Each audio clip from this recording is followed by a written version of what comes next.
হরে কৃষ্ণ। মাধব গৌর হরিদাস চ্যানেলে আপনাদের সবাইকে স্বাগতম। আশা করি আপনারা খুব ভালো আছেন। ভগবানের কৃপায় আপনারা খুব ভালো থাকুন। তো আমরা আজকের এই ভিডিওতে আলোচনা করব অন্নদা একাদশীর ব্রত মহোৎসব নিয়ে, অন্নদা একাদশী ব্রত মাহাত্ম্যর কথা। তো আজকের ভিডিওতে পর্যাপ্তভাবে আলোচনা করব আমরা এই অন্নদা একাদশী ব্রত কিভাবে পালন করব। তো আশা করি যারা যারা একাদশী ব্রত পালন করছেন তারা তো জন্মাষ্টমীর ব্রত পালন করলেন, আবার অন্নদা একাদশী। তো যারা যারা এখনো একাদশী পালন করছেন না তারা একাদশী ব্রত পালন করতে থাকুন।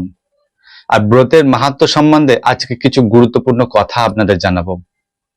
ভিডিওটা দেখতে থাকুন। এমন কথা হয়তো কখনো শোনেননি এই ব্রত মাহাত্ম্য কথা সম্বন্ধে। খুবই গুরুত্বপূর্ণ কথা, যেটা পালন করার মাধ্যমে আপনি ব্রতের সম্পূর্ণ ফল লাভ করতে পারবেন, সম্পূর্ণ ফল। চলুন ভিডিওটা শুরু করা যাক। অন্নদা একাদশী ব্রত মাহাত্ম্য কথা। তো আমরা এই অন্নদা একাদশী ব্রত পালন করতে গিয়ে আমরা যে যে কার্যগুলো করে থাকি হয়তো অনেকেই জানেন, হয়তো অনেকেই জানেন না। আগামী 26শে আগস্ট আর 27শে আগস্ট এই দুদিনই বিভিন্ন জায়গায় ব্রত পালন করেছে। তার জন্য তার আগের দিনকে আমাদের সংকল্প করতে হয়েছে এবং আমাদের সংযম থাকতে হয়েছে, ইন্দ্রিয় সংযম করতে হয়েছে। যেমন আমরা নিরামিষ আহার গ্রহণ, কৃষ্ণ প্রসাদ গ্রহণ, তারপরে মিথ্যা কথা বলা, মিথ্যা ভাষণ, মিথ্যা ছলনা, পরনিন্দা, পরচর্চা, এসবগুলো থেকে আমরা বিরত থেকেছি। ঠিক তারপরেই জন্মাষ্টমী শেষ হলো, ঠিক তার একদিন পরেই আমাদের অন্নদা একাদশী ব্রত মহোৎসব। তো সেই জন্য দেখা যায় পুরো একটা সপ্তাহে আমাদের নিরামিষ বা কৃষ্ণ প্রসাদ আহার গ্রহণ করতে হচ্ছে, ইন্দ্রিয় সংযম করে ভগবানের দিব্য সেবায় আমাদের যুক্ত হতে হচ্ছে। তো আমাদের যারা অন্নদা একাদশী আমরা ব্রত পালন করব তাদেরকেও বলছি, যারা একাদশী ব্রত পালন করছেন তাদেরকেও এই আগের দিন অন্নদা একাদশী দিন, তারপরের দিনটা অবশ্যই নিরামিষ বা কৃষ্ণ প্রসাদ গ্রহণ করতে হবে, নতুবা ব্রতের পূর্ণ ফল লাভ হবে না। তো ব্রতের মাহাত্ম্য কথা আমরা আজকে জানবো, কিন্তু ব্রতের মাহাত্ম্য কথা বলার আগে আরো কিছু গুরুত্বপূর্ণ বিষয় আমাদের বলে রাখি। যে এই যে অন্নদা একাদশীর ব্রত মাহাত্ম্য, যাদের কাছে বই নেই, মাসে 2টো করে একাদশী আছে, এই যাদের কাছে একাদশী ব্রতের মাহাত্ম্যর বই নেই, তার এই একাদশী ব্রতের মাহাত্ম্য কোনো ইস্কন মন্দিরে বা কোনো গুরু আশ্রমে বা বিভিন্ন ট্রাস্ট গুলোতে এই একাদশীর মাহাত্ম্যের বই পাওয়া যায়। সেই একাদশী মাহাত্ম্যের বইটা নিন, আপনারা সংগ্রহ করুন আর একাদশী ব্রতের মাহাত্ম্য কথা জানুন, যে একাদশী ব্রতের ফল কি, একাদশী ব্রত পালন করে কি কি লাভ করা যায়। তো আজকের আমরা এই ভিডিওতে জানবো যে একাদশী ব্রত তো আমরা পালন তো করি, আমরা বিভিন্ন ইউটিউব চ্যানেলে আমরা শুনে থাকি একাদশী ব্রত কত সুন্দরভাবে বর্ণনা করা হয়, যে কিভাবে আমরা সারাটা দিন এই ব্রত পালন করব। তো ব্রত পালন, উপবাস, আমরা এই কথা অনেক শুনেছি যে ব্রত উপবাস মানে হচ্ছে ভগবানের সম্মুখে থেকে ভগবানকে প্রসন্ন করার জন্য নিজের দৈহিক কষ্ট, নিজের দেহকে কষ্ট দিয়ে ভগবানকে সুখী করার জন্য না খেয়ে নির্জল উপবাস করে ভগবানকে সন্তুষ্টি বিধান করার জন্য আমাদের ব্রত উপবাস, কেবল ভগবানের সন্তুষ্টি বিধান করার জন্য। ব্রত উপবাস এই নয় যে এইটা মাথা রাখবে না যে আমি ব্রত পালন করছি মানে আমি অনেক ফল লাভ করলাম, আমাদের প্রারব্ধ কর্মের ফল নষ্ট হয়ে গেল, আমাদের ভক্তি এবং প্রীতির সঞ্চার ঘটছে। হ্যাঁ, এই ফল আপনাদের লাভ হবেই হবে, কিন্তু এই ফলের কথা মাথায় চিন্তা করলে হবে না, কারণ কর্ম করতে হবে কিন্তু ফলের চিন্তা না করে। তাই একাদশী ব্রতের মাহাত্ম্যে ফলের কথা বলা আছে বটে, কিন্তু ফলের চিন্তা করা যাবে না, এই ভেবে সন্তুষ্ট থাকা যাবে না। সন্তুষ্ট এটাতেই থাকতে হবে যে আমি আমার আরাধ্য, আমার কৃষ্ণকে, আমার ভগবানকে কিভাবে সুখী করব, কিভাবে আনন্দ দান করব, কিভাবে তার সম্মুখে থেকে সারাটা দিন তার নাম জপ কীর্তন ভক্ত সঙ্গে শাস্ত্রগ্রন্থ অধ্যয়ন করে তাকে খুশি করতে পারবো। কারণ হচ্ছে ভগবানকে সুখী করার এই একটা বিশেষ পন্থাই ব্রত উৎসব। অনেক তো ব্রত উপচার রয়েছে, কিন্তু সর্বব্রতের মধ্যে শ্রেষ্ঠতম ব্রত হচ্ছে একাদশী ব্রত, যার মাধ্যমে ভগবান সন্তুষ্ট হয়ে থাকেন। সেই দিনটা ভক্তরা বেশি করে ভগবানের সম্মুখে তার দিব্য হরিনাম জপ কীর্তন, তার খুশি করার জন্য আনন্দ বিধান করে ভক্ত সঙ্গে হরির কথা, হরিনাম সংকীর্তন, বিভিন্ন শাস্ত্রাদি গ্রন্থন তার সম্মুখে পাঠ করে বিভিন্ন রকম সেবার দ্বারা ভগবানকে সন্তুষ্ট করা হয়। এখানে আরো একটি গুরুত্বপূর্ণ বিষয় আছে, আমরা তো এইগুলো পালন করি, আমরা যারা যারা একাদশী পালন করছি আমরা ব্রতের নিষ্ঠা সহকারে পালন করছি, ভগবানকে খুশি করার জন্য করছি। তো একটা কথা আমাদের চিন্তা করতে হবে, একটা কথা আমাদের মাথায় রাখতে হবে, এই যে অন্নদা একাদশী, এই যে বিভিন্ন ব্রত অনুষ্ঠান আমরা করছি, আচ্ছা বিচার করুন, এই যে ব্রত আমরা অনুষ্ঠান করছি, এই ব্রত অনুষ্ঠান করার মাধ্যমে কি সত্যি আমাদের ভগবত প্রাপ্তি হবে, সত্যি আমাদের ভগবান লাভ হবে? কারণ যদি আমরা এই ব্রত অনুষ্ঠান নিষ্ঠা সহকারে করে থাকি, তাহলে সৃষ্টির অনেক জীব কুল রয়েছে যারা অজ্ঞাতবশত একাদশী পালন করছে, ব্রত অনুষ্ঠান করছে। সৃষ্টির অনেক জীবকুল আছে, তারা সারাদিনে শুধু ফলমূল খেয়ে থাকে। আচ্ছা বলুন তো, তারা কি ভগবত প্রাপ্তি লাভ হবে না? তারা কি একাদশী ব্রতের ফল লাভ করবে না? কারণ শাস্ত্রে এও আছে, যদি কেউ অজ্ঞাতবশত ভগবানের সেবা করে থাকে, তবুও তার ফল লাভ হয়, তবুও তার কৃপা লাভ হয়।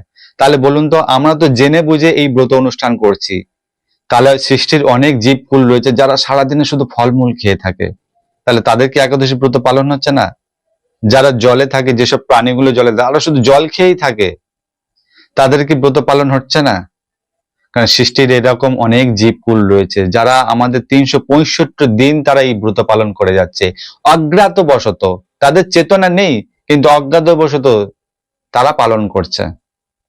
তাহলে আমরা তো জেনে বুঝে পালন করছি, তাহলে আমরা জেনে বুঝে যদি ভগবানকে খুশি করার চেষ্টা, তারাও তো অজ্ঞাতবশত সেবা করে যাচ্ছে না, তাহলে তাদের কি ভগবত প্রাপ্তির লাভ হবে না? তাদের কি ভগবত ধাম লাভ হবে না? তারা কি ভগবানকে লাভ করতে পারবে না? কিন্তু এটা কোনো কথা নয়।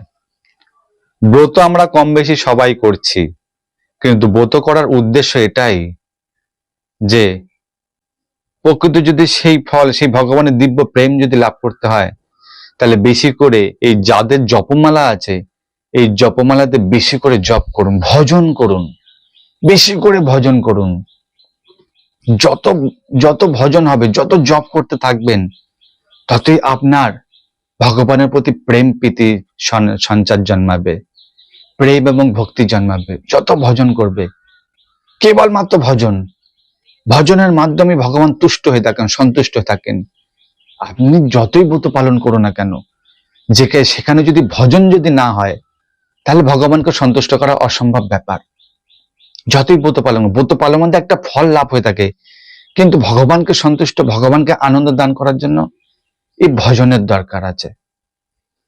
তাই আসুন আমরা সবাই মিলে এই ব্রতের অনুষ্ঠানে বেশি করে ভজন করতে পারি, যেন যাতে জপমালা নেই তারা জপের মালা নিয়ে আসুন, আর ভগবানের সামনে থেকে তার নিত্য হরিনাম জপ করুন, ভজন করুন। জপ ভজনের মাধ্যমে ভগবানকে সন্তুষ্ট লাভ করা সম্ভব।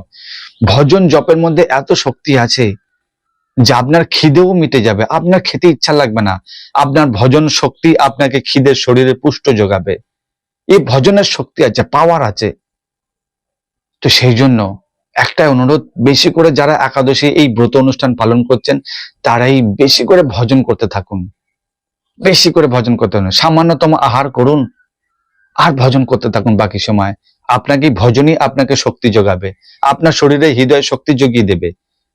আপনার কখনো খিদেও পাবে না, আপনি দিব্যি আনন্দে থাকবেন, শরীরে কোনো কষ্ট মালুম হবে না। তখন জানবেন আপনার ভজন পরিপুষ্ট হচ্ছে। তা সেই জন্য একান্ত অনুরোধ, যে কোনো ব্রত পালন করুন, খুব নিষ্ঠা সহকারে পালন করুন, খুব আচার মেনে পালন করুন, কিন্তু তার মধ্যে মাথা রাখুন, কেবলমাত্র আমাকে মাথা রাখতে, আমাকে ভজন করতে হবে, বেশি করে জপ করতে হবে, ব্যাস, আর কিচ্ছু না। যাই হোক, আজকে চলুন আমরা যারা এই ব্রত একাদশী পালন করব, সেই অন্নদা একাদশীর ব্রত মাহাত্ম আমরা সম্বন্ধে জেনে নিই। একাদশীর ব্রত মাহাত্ম কি বলছে এবং এর কি ফল লাভ হতে পারে এই একাদশী ব্রত পালন করার মাধ্যমে, তা আমরা সম্পূর্ণভাবে জেনে নিই। চলুন আগামী ব্রত পালন সম্বন্ধে জেনে নিই। আগামী 29শে আগস্ট বৃহস্পতিবার এই অন্নদা একাদশীর ব্রত মহোৎসব পালন করতে হবে আমাদের ভারতবর্ষে, কিন্তু কিছু কিছু জায়গায় 30 আগস্ট এই অন্নদা একাদশী ব্রত পালন করবেন। চলুন জেনে নিই 30 আগস্ট কোথায় কোথায় একাদশী ব্রত পালন করবে। 30 আগস্ট একাদশী ব্রত পালন করবে ভুবনেশ্বর, কাঠমান্ডু, পাটনা, চেন্নাই, কলম্বো, নাগপুর, হায়দ্রাবাদ, বৃন্দাবন, ব্যাঙ্গালোর, দিল্লি, ত্রিবাদ্রম, উধমপুর, মুম্বাই এবং আহমেদাবাদ। এই কটি দেশ 30 আগস্ট এই অন্নদা একাদশী ব্রত পালন করবে। আর বাদ বাকি আমরা যারা আছি যে বিভিন্ন রাজ্যে, আমরা এই 29 আগস্ট এই অন্নদা একাদশী ব্রত আমরা পালন করব। তো চলুন পালনের টাইমটা একটু জেনে নিই। অন্নদা একাদশী ব্রত পালন করার পরের দিন পালন আমাদের কখন করতে হবে? আমাদের পালন টাইম করতে হবে 7টা 51 মিনিট, সকাল 7টা 51 মিনিট থেকে 9টা 30 মিনিট।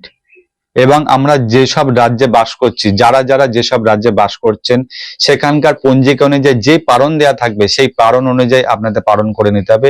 শস্য জাতীয় খাদ্য খেয়ে আপনাদের সেই পারণ ভঙ্গ করতে হবে। তো আমরা একাদশীতে আমরা কি কি খেতে নিষেধ, কি কি খেতে নিষেধ নয়, এই বিষয়ে তো আমরা অনেকেই জানি কম বেশি। তো যাই হোক, একাদশীর দিনে যত সংখ্যক আহার কম করা যাবে ততই আমাদের ভালো। যদি কেউ নির্জলা থাকতে পারে তাহলে তো খুবই উত্তম। আর যদি যারা সামর্থ্যবান নয়, যাদের আহার করতেই হবে, তারা যৎকিঞ্চিত ফল মূল দুধ এইগুলো আমরা খেয়ে একাদশী ব্রত পালন করতে পারি। নট সবজি খাওয়ার দরকার নেই। এখন সবজি রান্না করতে গেলে বিভিন্ন তেলের প্রয়োজন হবে, হ্যাঁ, বা বিভিন্ন বাদাম তেল এইসব দিয়ে হয়তো কিছু প্রয়োজন হবে। এই সবগুলো আমাদের মনে হয় না খাওয়াই উচিত এই একাদশীর দিনে। একাদশীর দিনে কেবলমাত্র শুধু ফলই গ্রহণ করুন, বেশি করে একটাই সময় আহার করুন, বেশি করে ফল গ্রহণ করে নিন, ব্যাস সারাটা দিন ভজন করতে থাকুন। এইটুকুনি বলতে পারি যে একাদশীর দিনে ভগবান আপনার হৃদয়ে, আপনার শরীরে এমন শক্তি সঞ্চার করবে যে আপনি সামান্য ফল খেয়েও আপনি একাদশী পালন করতে পারবেন। তাই বিনীত অনুরোধ, বেশি করে ভজন করুন আর সামান্য আহার করে একাদশী ব্রত পালন করুন। নট কোনো আলুর সবজি, নট কোনো এ সবজি। আপনার হৃদয় শক্তি সঞ্চার হয়ে যাবে, এটা আপনার বিশ্বাস রাখতে হবে, ভগবানের বিশ্বাস রাখতে হবে। ব্রত পালন গায়ে জোর দিয়ে নয়, ব্রত পালন হচ্ছে কি ভগবানের প্রতি শ্রদ্ধা এবং ভক্তির ভাব নিয়ে করতে হবে, তবেই আপনার ব্রত ফল লাভ হবে। নাহলে আপনি গায়ের জোরে ব্রত পালন করলেন, না এটা নয় যে আমি থাকতে পারবো, না এরকম নয়। ভক্তির মাধ্যমে ভগবানকে তুষ্ট করতে হবে, সামান্যতম আহার করে আমাদের ব্রত পালন করতে হবে। তো আসুন আমরা এই অন্নদা একাদশীর ব্রত পালন কথা আমরা জেনে নিই, কি বলছে এই একাদশীতে। হরে কৃষ্ণ। অন্নদা একাদশী ব্রত। এই ভাদ্রবতী কৃষ্ণপক্ষিয়া অন্নদা একাদশীর মাহাত্ম্য ব্রহ্মবৈবর্ত পুরাণে বর্ণনা করা হয়েছে।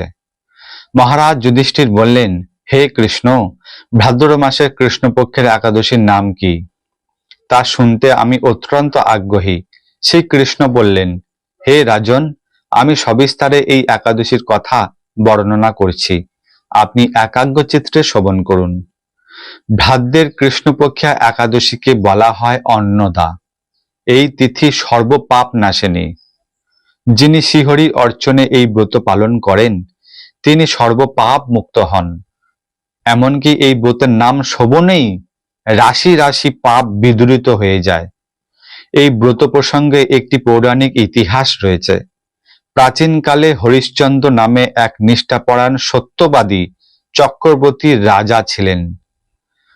পূর্ব কর্মফল ও প্রতিজ্ঞার সত্যতা রক্ষায় তিনি রাজ্যভ্রষ্ট হন।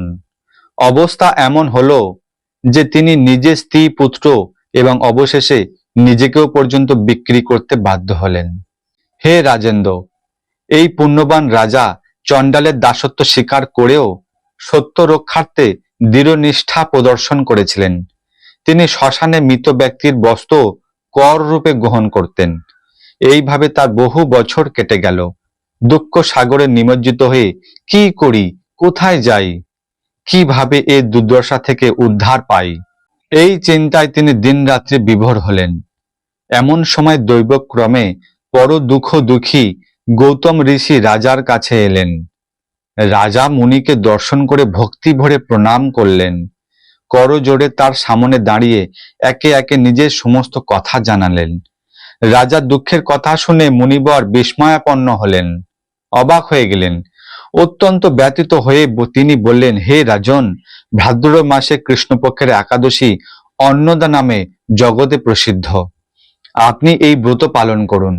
এই ব্রত প্রভাবে আপনার সমস্ত পাপের বিনাশ হবে। আপনার ভাগ্যবশত আগামী 7 দিন পরেই এই তিথির আবির্ভাব হবে। ওই দিন উপবাস থেকে রাত্রি জাগরণ করবেন।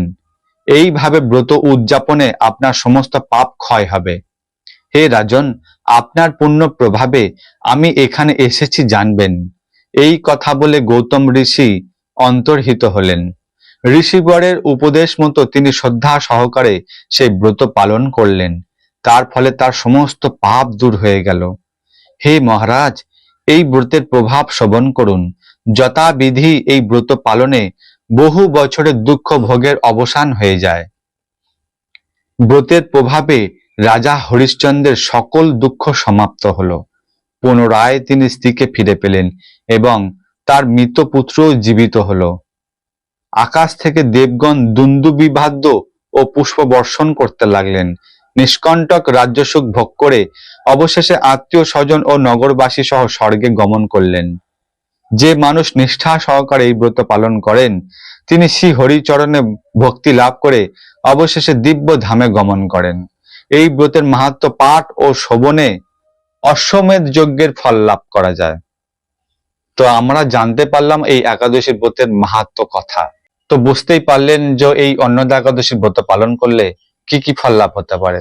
যাই হোক, আমি প্রথমেই বলেছিলাম যে এই সমস্ত ব্রত পালন করার মাধ্যমে কেবল যদি আমাদের শরণাগতি থাকতে হবে ভগবানের প্রতি, পূর্ণ সমর্পণ রাখতে হবে এবং ভক্তি হৃদয় থেকে ভাব এবং ভক্তির মাধ্যমে ভগবানকে তুষ্ট করতে হবে ভজন করার মাধ্যমে। বেশি করে ভজন করতে হবে ভগবানের সামনে থেকে, তার হরিনাম জপ করতে হবে বেশি করে এবং ভক্ত সঙ্গে বিভিন্ন ভাগবত কথা শ্রবণ করে এই ভজনের মাধ্যমে ভগবানকে তুষ্ট করতে হবে। তাই যে ফল দেওয়া আছে একাদশী ব্রতে সেই ফলের কথা চিন্তা করবেন না, শুধু একাদশী ব্রত মাহাত্ম্য পাঠ করবেন আর মাথা থেকে এটা সঙ্গে সঙ্গে ছেড়ে দেবেন যে আমি আজ অন্নদা একাদশী ব্রতের মাহাত্ম্য যা শুনলাম তা আমি ভুলে গেছি। ব্যাস, কোনো ফলের চিন্তা করবেন না, শুধু ভগবানের প্রতি মন রাখুন, তাকে তার চরণে নিত্য সেবায় যুক্ত হয়ে যান। এইভাবে ব্রত পালন করতে থাকুন, ব্যাস, আর কিছু করার দরকার নেই। কোনো আজে বাজে কারুর কথা কান দেবেন না, কারুর নিন্দা সমালোচনা পড়াশোনা মিথ্যা ভাষণ নিন্দা পরচর্চা এইসব কিচ্ছু করবেন না, ঠিক আছে? একাদশীর দিনে এই সবগুলো সম্পূর্ণভাবে বিরত থাকতে হবে এবং 4টি পাপ কর্ম, কেউ আমিষ আহার গ্রহণ করবে না, কেউ নেশা জাতীয় দ্রব্য গ্রহণ করবে না, কেউ তাস পাশা জুয়া খেলা এইসব কিছু করবে না এবং অবৈধ স্ত্রীর সঙ্গ করবে না। কারণ এইগুলো একাদশী ব্রত পালনে বাধা হয়ে দাঁড়ায়। কারণ এইগুলো হচ্ছে অপরাধের ভান্ডার, পাপের ভান্ডার। এইগুলো যদি করতে থাকেন তাহলে পাপ আপনার ভান্ডার ভরবে। এইগুলো থেকে একদম বিরত থাকতে হবে। এইগুলো যতই আমরা বিরত থাকবো ততই ভগবানের প্রতি আমরা সেই শ্রদ্ধা ভক্তি লাভ করতে পারবো এবং তার ব্রত অনুষ্ঠান আমরা সম্পূর্ণভাবে তাকে খুশি করে আমরা তা পালন করতে পারবো। তো যাই হোক, অন্নদা একাদশী ব্রত মাহাত্ম্য আমরা শ্রবণ করলাম, ভালোভাবে সুন্দর করে পালন করুন সবাই মিলে, আর বেশি করে ভজন করুন, ব্যাস, আর কিচ্ছু না। আর সবচেয়ে গুরুত্বপূর্ণ কথা, আপনারা যে দেশেই বাস করুন না কেন, তো আপনারা যেখানেই থাকুন না কেন সেখানকার পঞ্জিকার যে পারণ টাইম দেওয়া থাকে সেই পারণ টাইমের মধ্যেই কিন্তু পালন করে নেবেন, ব্যাস, আর কিছু করতে লাগবে না। যাই হোক, এই ভিডিও এই পর্যন্ত শেষ করছি। ভালো থাকবেন, সুস্থ থাকবেন, দেখা হচ্ছে পরে অন্য কোনো লীলা কথা এবং কাহিনী এবং সুন্দর সুন্দর টপিক নিয়ে। ভালো থাকবেন, সুস্থ থাকবেন। হরে কৃষ্ণা।